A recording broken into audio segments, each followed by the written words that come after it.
Oh my God, it's a very beautiful time right here, and I'm so excited to bring you to Speedwa with another wonderful sports story. My name is Ramsey, reaching you live and direct from the Federal Capital Territory, Abuja, Nigeria. Well, so many things happening from Euro 2024, and of course, the world of transfer, and that's going to be our area of concentration today. But then, I think the surprises from Euro 2024 is still on. Let's see what is happening from Euro 2024. Joining me on sports today is a sports legend and a sport analyst all the way from the city of Kano State. Joining me via the phone is comrade, is a sport comrade, all right, Ugu Simon. Good morning, Ugu Simon. Good morning, MC Ramsey. Good morning to all Nigerians. It's an honor to be here today once again. That's good. I heard you traveled to Europe to watch the Euro 2024. Are you back or you're still there? Of course. Of course. All right. Well, that's on a lighter note. He's actually watching everything. Ugo Simon has been following everything happening from Euro 2024, and his analysis will make you feel as if he's right in Europe, and that's the reason I said he actually traveled to Europe to watch the Euro 2024. So, how is it going from Euro 2024? So far, so good. Yes, Euro 2024 is actually a very, very thrilling competition, and we are very, very proud of everything happening in Europe currently. They are having a very, very clean competition, and despite the fact that there are some little controversies from, most especially from the English referees in some of the games, most especially the game between the Spanish national team and the German, when the ball struck the hand of Marco Cucurella, and it was supposed to be a penalty at the second half extra time, but it was waved off that it wasn't a penalty and all of that. But notwithstanding, the good part of the game is actually better than some of the lows we've seen so far from the Euro 2024. And also the revelation of some young talents coming up, playing a vital role in each of the national team is one to watch, and others that maybe the Super Eagles of Nigeria also need to copy from, because if you look at the Spanish national team, it is a team with both the mixture of young talents and also experienced professionals. When we talk of Lamine Yamal of Barcelona, a 16-year-old taking the Euro by storm, and also Nico Williams Jr. Of Atletico Bilbao also taking the Euro by storm, both in the Spanish national team. So far so good. What we've seen so far from the Euro 2024 is actually something wonderful, thrilling, and wonderful experience. Okay. Simon, let me find out from you what you felt about yesterday's game. The German machine, I don't know what's actually happening. Apart from that, the game that was played yesterday, what do you think about it? Yes, the game that was played yesterday between the French national team and the Spanish national team, it was a very, very tough encounter, a very, very tough one. Kylian Mbappe had a very, very low Euro 2024. When he came online yesterday on his Instagram handle that his Euro 2024 is a failure, but I wouldn't want him to say that or maybe have that to his mentality. He's already, you know, Simon, a lot was expected from Kylian Mbappe, and absolutely. I am thinking his transfer to Real Madrid was becoming more like a distraction for the Euro 2024. He was not upping his game the way he ought to. And it's so good that he's actually recognizing that fact. What do you think about that? Is it the transfer that is really affecting him or that affected him? Every player would be very happy that you were transferred from your team to your dream team. He has always said it, that he has dreamt to playing for Real Madrid, and the dream came true. But I don't see that he should distraction for him. Rather, it should be a motivation for him. He should be happy and go into the Euro playing well. But every player has that low time of his career. I think this is the low time of his career, not the transfer from PSG to Real Madrid. Although he tried, but he should polish some part of his game. Kylian Mbappe seems to be very, very selfish at some point. He wants to take everything to himself, the glory to himself, and with other things. He should learn how to release the ball to his fellow players so that they can score. The praise on him. Selfish sometimes, but he is a very, very good player. He's one of the best footballers we have currently on ground. And one day we'll be happy to see him winning Ballon d'Or. But he should make sure he's not a selfish player. He should play with his teammate. Football is not all about just one man. Football is for everybody. It's for the 11 players playing in the pitch. Okay, the fans, which is 12. So it's for everybody. The next game is going to be coming up. Then the final. The next game that is coming up. Yes. Who already. One team have already qualified into the final. One country have already qualified into the final. So who do you think is going to join them in the final, and who are you going to be tipping to win the Euro 2024? This is tricky, right? Well, it is actually a very tricky question, and so far so good. The English national team and the Dutch national team, they have been very, very good. Most especially the Netherlands, they have been wonderful in front of goal, very clinical. Gakpo is having a competition he's never had. He's been wonderful, and Memphis Depay also has been playing his part. In fact, the Dutch national team have a compactable team, a compact team that can do anything at any time, can do the damage and the harm to any of it. And watch them. It is a team full of experience, a team full of even youngsters that have not even played. Even Joshua Zexi, that have been linked to Manchester United, is on the bench and haven't gotten an opportunity to play. And a host of other players, also very quality players, are in the Dutch national team, from the goalkeeping department down to the striking force. The Dutch national team is compact. And come to talk of the English national team also. The English national team is also a very vibrant team filled up with young talents from some of the top teams in the world.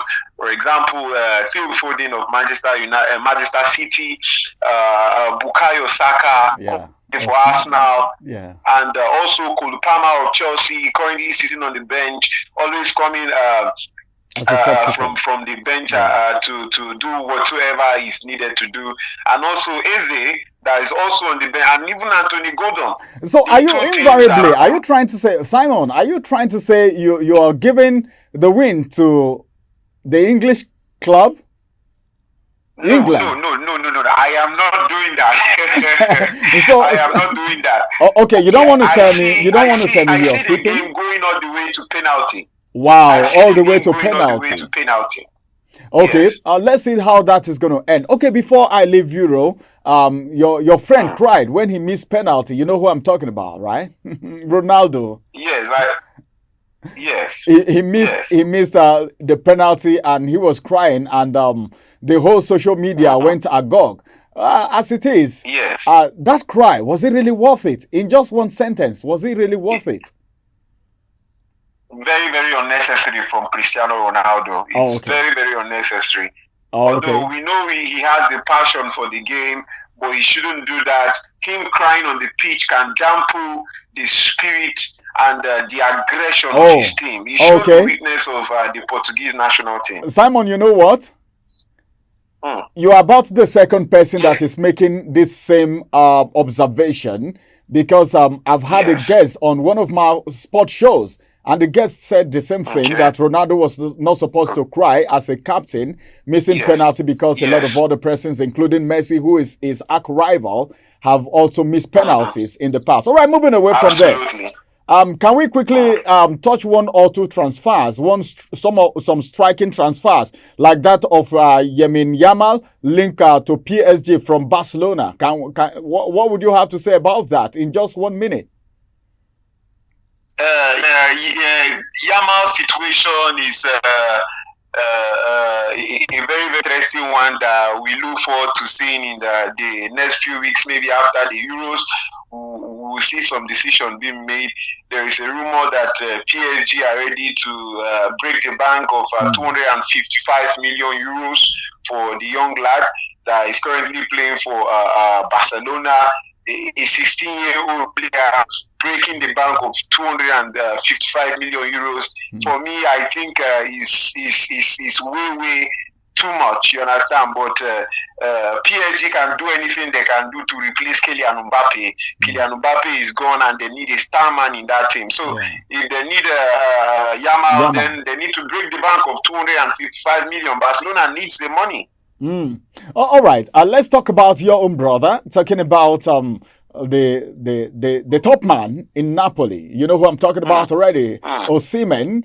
There have been some form of controversy surrounding the transfer of Osimhen from Napoli to whichever club he may be going to. Initially, we had a lot of clubs coming for him, but then I think the price tag made a lot of other persons withdrew, including Chelsea. But recently, we heard that Chelsea is ready to give out even two players to make sure they get Osimhen. We also have that the likes of the legends like Mikel Obi and even Didier Drogba have spoken to Osimhen in the past, especially during the African Cup of Nations, that he should make sure he goes to Chelsea. And now, what would you have to say about that? His transfer so far? To either PSG or Chelsea, because these are the top clubs gunning for him at this end time, at this last minute. Well, yes, you are very, very correct. Victor Osimhen is a striker that any team in the world would like to have. He is one of the best strikers in the world. He was ranked the number 8 in the Ballon d'Or ranking. 1, 2, 3, 4, 5, 6, 7, 8 best player in the world. It's something of pride for everyone. Victor Osimhen is a dream. He's a dream player that any football club in the world would love to have. And because of his aggression, his physicality, his goal-scoring prowess, and some other qualities he has. Very, very skillful player, and he's the current African best footballer of the year. So having such a player in your team is a very. But the problem is his wage demand, according to what we've been hearing, most especially from Fabrizio Romano, his wage demand is way too high, very, very high, and the price tag on him from Napoli is also high and huge. For Napoli, from what we've also been hearing, we've heard that Napoli are ready to drop the 115 million pounds to 100 million euros, which is about 80-something million pounds or so, or thereabout. So Chelsea really needs a striker, which is one of the weak point Chelsea Football Club had at the last season. In the Premier League. Striker now, they should go for Victor Osimhen, and if Victor Osimhen is ready to drop his wage demand, then I think Chelsea can do business with him, because Chelsea are currently in search of a well-established striker, and they are ready to exchange Romelu Lukaku and Cesare Casadei. That is two players, giving two players. So giving out two players. They can do that. Yes, very, very. And also, Real Madrid, Paris Saint-Germain also need, just like I told you, a star man to replace Kylian Mbappe. And also Arsenal also in need of a number 9. So in the coming few weeks, I see something interesting happening surrounding Victor Osimhen. He may be going to one of the biggest clubs in the world. All right. It has been. There was a time that it was in the paper. Okay, not in the papers. A Chelsea fan once said on my show that Chelsea is signing every Dick and Harry they see on the street. Are you of the same school of thought? Because I know you are a Chelsea fan too. Not. Well, I I am a football Oh, a football fan, fan. not a Well, Chelsea fan. Yeah, I know. so now Chelsea under Todd Bowley, Egbani, and others, they are a business team. They have come for business, and if you see what they are doing, they are signing some of the best young talents in the world. Currently, Chelsea have signed Gustavo Willian from Palmeiras in Brazil, and from what we are hearing from other Brazilian legends, including Neymar himself, they have said he's the revelation and one of the best players in the since Neymar himself broke out from Santos in Brazilian National League. So I feel Chelsea are doing something very very great for the future. All the fans need to do is to be patient and ride along what is happening, because Okay. all the signing they are doing so far All right. is a quality. In fact, it's very quality. Okay. They have signed Renato Veiga of Basel, a Portuguese central back, just 21 years old, and everything will be going in direction of Chelsea very, very soon. Meaning, you just have to be patient. Meaning, Simon, for you, Chelsea is not actually signing every Dick and Harry on the street, but they are doing a calculative and marketing business signing. Is that what you mean? Absolutely. All right, let's move away from there and let's talk about Greenwood to Marcel from Manchester United in just 1 minute. Yeah. Is that a good move? Very, very good move. Marcel currently have the former Brighton coach, which is a very, very good coach that all of us have seen in the English Premier League. And signing Greenwood, according to him, he said Greenwood is a world-class player and a player that he considers like his son. So if Greenwood can leave all the distractions from the English Premier League, because he's distracted in England, and he's having one or two issues in England already with Manchester United. That is why United decided to loan him to Getafe last season. So him going to Olympic Marseille now is a very, very good move.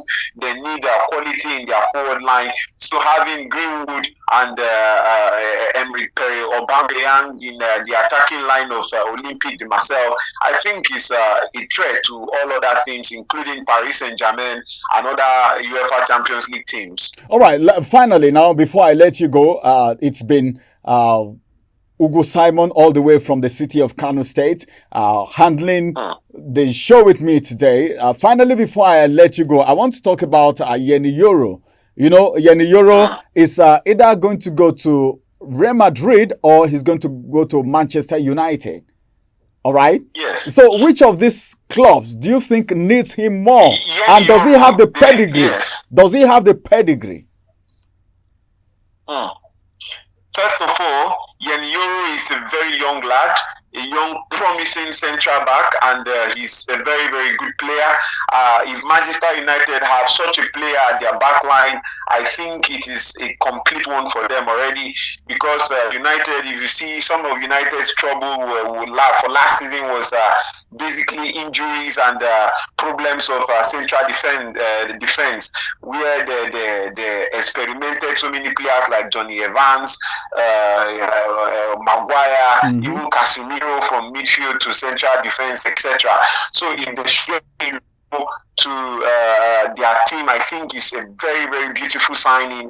Currently, United have agreed a 55 million euros with Lille in France for the signing of Yeni Euro. Lille has accepted the price, and Yeni Euro is led between the devil and the deep blue sea already, because he said his dream move is to play for Real Madrid, and his contract is just everyone wants to go to Real Madrid and Barcelona. I don't know why. Yes. Real Madrid, just like Italian. They are some of the biggest teams in the world, some of the best teams in the world that anyone would ever want to play for.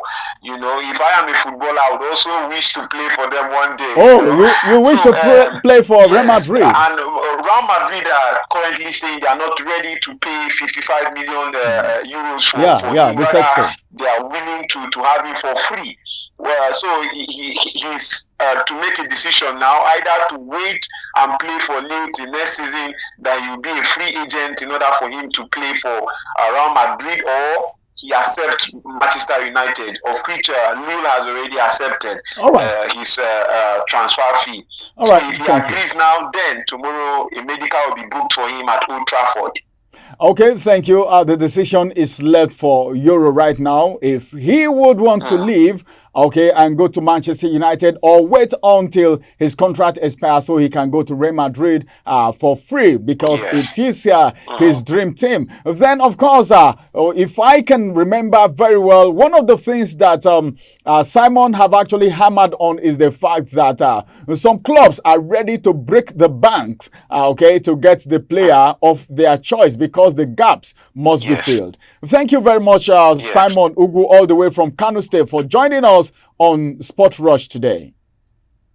It's a pleasure. It's a pleasure. Thank you very, very much. It's a pleasure to be here again. All right, we hope to have you some other time. Bye bye for now. Thank you.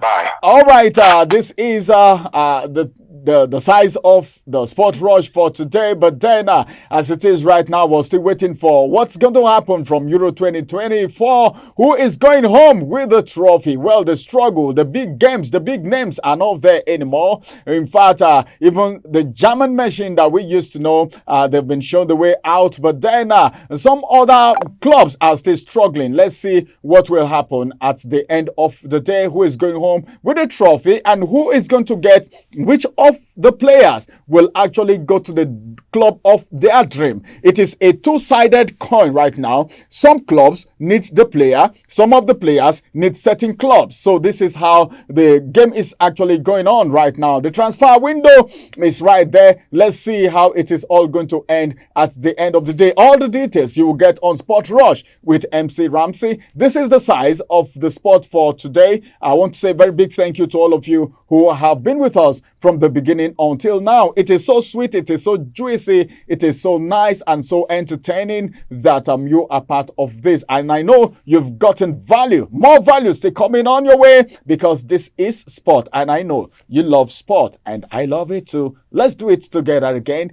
And that's going to be on Friday, when we bring to you the TGIF edition of Sport Rush. Bye-bye for now. It is still me, your humble man at the middle of the game, with Jesse number 10. Bye-bye for now.